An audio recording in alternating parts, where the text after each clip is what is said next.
my privilege to introduce Mr. John Lewis, who will be giving this evening's exhortation. Mr. Lewis is a managing partner at Beam Reach, a real estate investment firm he co-founded, which focuses on top-tier markets. He received his bachelor's from NSA in 2004 alongside his wife, and went on to earn his master's of science in finance from Vanderbilt University. From 2006 to 2021, he worked as a vice president at Goldman Sachs in Dallas-Fort Worth. John lives in Texas with his wife, Naomi, and their 4 children. Mr. Lewis served as a board member of NSA from 2014 to 2017, and Mr. Lewis carries the great distinction of being a member of the freshman class at NSA in the fall of 2000, my very first year as a teacher at NSA, a distinction that surely puts him on an early path to greatness. It's a privilege to have Mr. Lewis join us this evening, so please welcome Mr. John Lewis.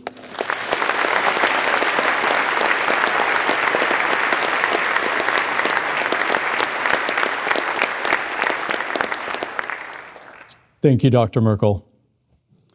If you wanted to build the next great business, where would you go? Harvard? Wharton? The truth is, you're already sitting in the best business school in the US.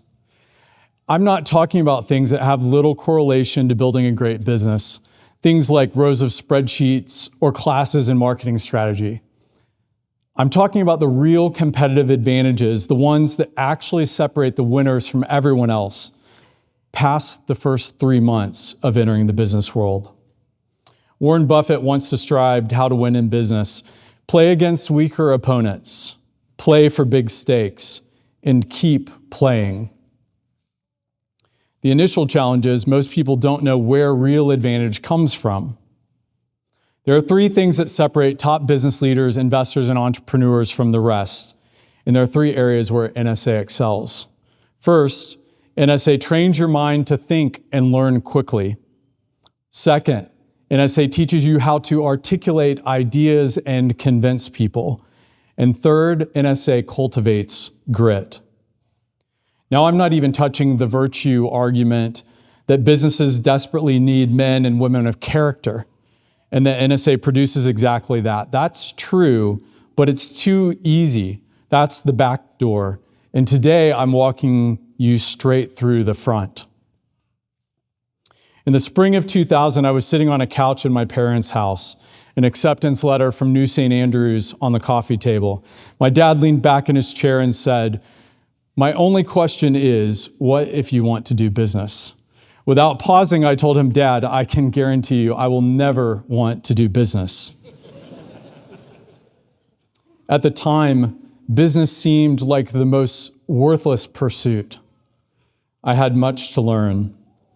NSA didn't just change my mind, it expanded it. Suddenly, business didn't seem like just a world of cubicles and boring meetings. It felt like building, creating, competing.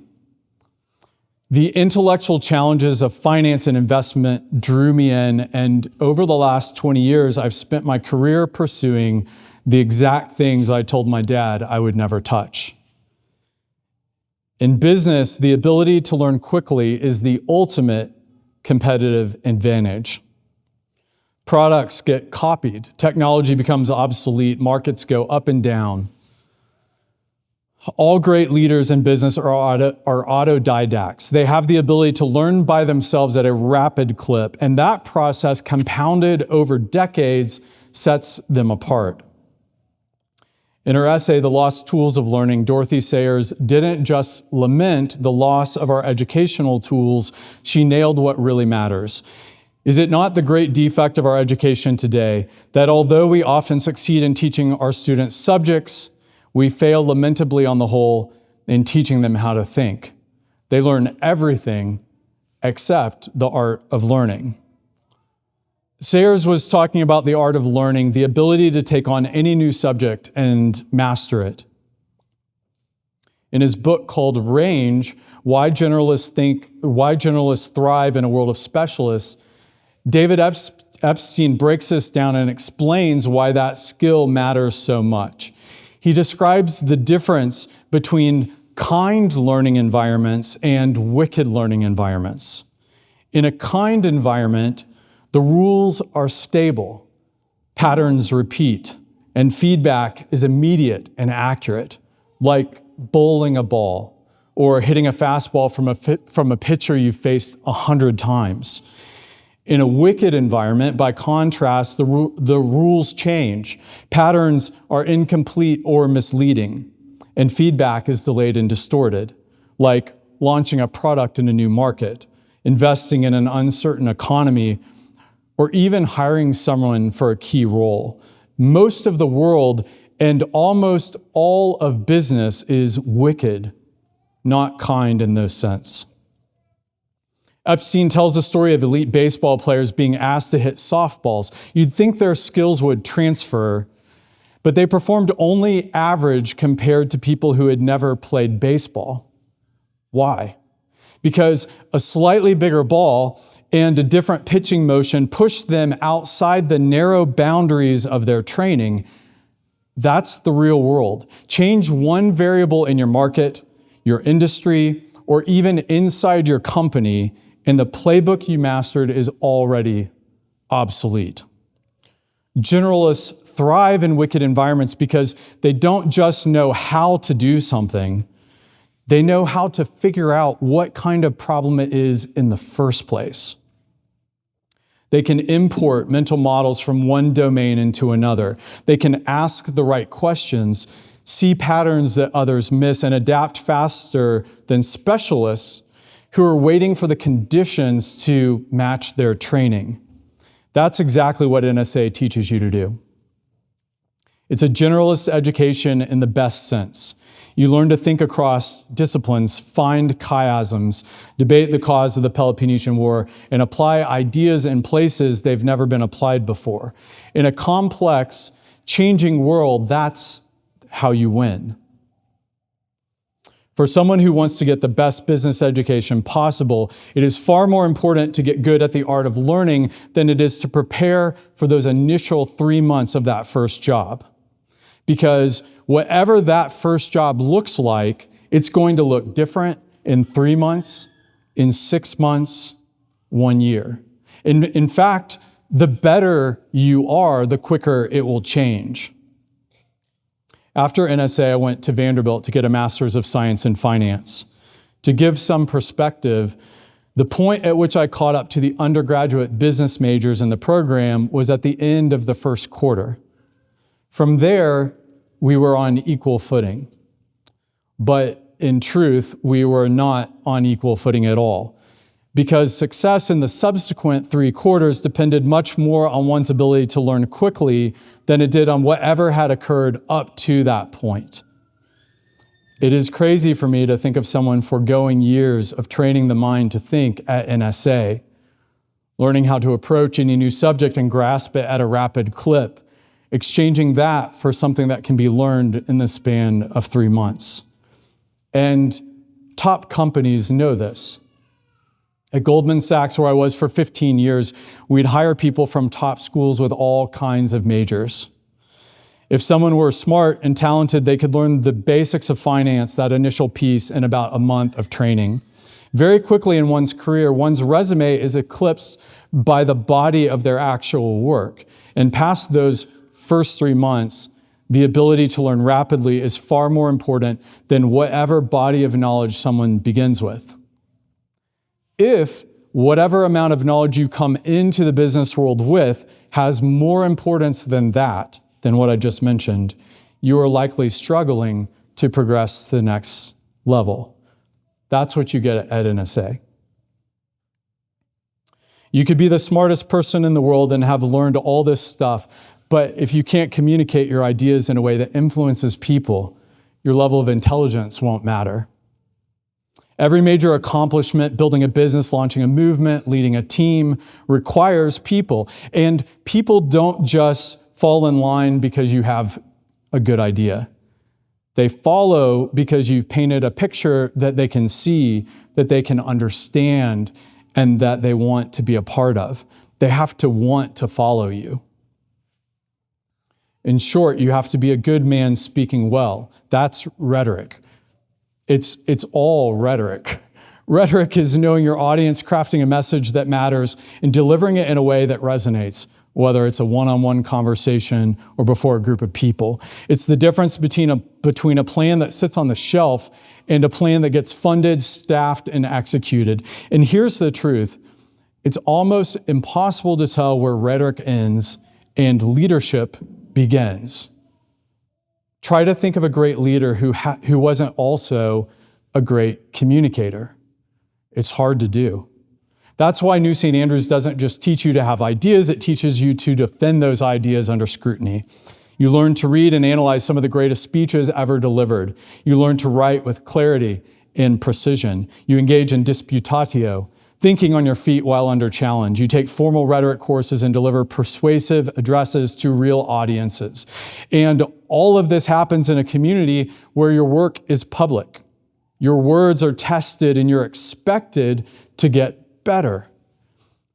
The result, by the time you graduate, you can think on your feet, read a room, and move an audience. And in business, that's the skill that makes all the other skills matter. Because you can have the sharpest mind in the world, but if you can't convince anyone to follow you, all you have is a brilliant idea that goes nowhere. But it's not just clear thinking and communication that wins in business, it's grit. That's what Warren Buffett means when he says to win, you have to keep playing. At West Point, one of the most competitive and grueling environments in the world, every new cadet begins with 7 weeks called Beast Barracks. It's a relentless mix of physical training, mental pressure, and zero margin for error discipline. It's designed to push cadets to their absolute limits. And every year, a decent number of cadets quit before it's over. Researchers wanted to know what predicts who makes it through Beast Barracks. Was it the cadets' intelligence, physical fitness, leadership ability? It was none of those. The number one predictor was grit. Angela Duckworth, the psychologist who led that research, describes grit as a combination of passion and perseverance for long-term goals. It's the ability to keep showing up long after the excitement has worn off and to push through when most people quit. She also found something else. Grit grows best in cultures of high standards and strong support. Places where excellence is expected and you have mentors, you have peers, and you have a community to help you get there. At New St. Andrews, intellectual curiosity is ignited through a vision of truth, beauty, and goodness. Perseverance is forged in the hard work itself, reading whole books, wrestling with original sources, refining arguments in class discussions, writing and defending a senior thesis. NSA doesn't let you coast. The standards are high, but you're not left to fend for yourself. Faculty invest in you, classmates push you, the community calls you higher. That's the formula Duckworth says grows grit. West Point found that grit predicts who finishes Beast Barracks. Angela Duckworth found that grit predicts success across industries. And I'll tell you, NSA cultivates grit better than any school I know. Because in the end, the businesses that survive, the leaders who last, the entrepreneurs who build something worth building, they're not the ones who started with the most talent. They're the ones who refuse to quit. Classical Christian education doesn't just work. It works too well. It works so well that it creates a dangerous temptation to cash in your chips early. Imagine we're at a table. You have a stack of quarters, and I have a stack of dollar bills. Every time you hand me a quarter, I hand you a dollar bill. The first time we do this exchange, you're curious. The second time, you're impressed. Before long, you want to keep playing. That is your NSA education. But the table is only open for 4 years. Walking away after 1 or 2 because you have enough, because you have what you need, would be like leaving money on the table. It's not aiming too high, that's aiming too low. And what you gain here at NSA isn't just for business. The same qualities make the best lawyers, doctors, engineers, and leaders of every kind. Those same qualities make the best moms and dads, teachers, and board members. We've seen graduates excel in top universities, launch companies, publish books, and shape communities. The professional skills can always be added later. The intellectual and spiritual foundation you get here cannot be easily replicated. The mission of NSA is to graduate leaders who shape culture, living faithfully under the lordship of Jesus Christ. That's not small work. That's world-shaping work. So, what are you aiming for? Most people overestimate what they can do in a year and underestimate what can be done in a decade. So aim high. And the higher you aim, the more it will bring you down to what's right in front of you as a student at NSA. As you begin this year, remember, you are in the right place doing the right things. Every time you wrestle with Latin, study logic, or immerse yourself in the city of God, you are trading quarters for dollars. Keep making that trade. 4 years go by fast. Spend them well and enjoy them. They're truly a gift from God that will impact not just the first 3 months of a career, nor that first year, nor even that career. They will impact generations.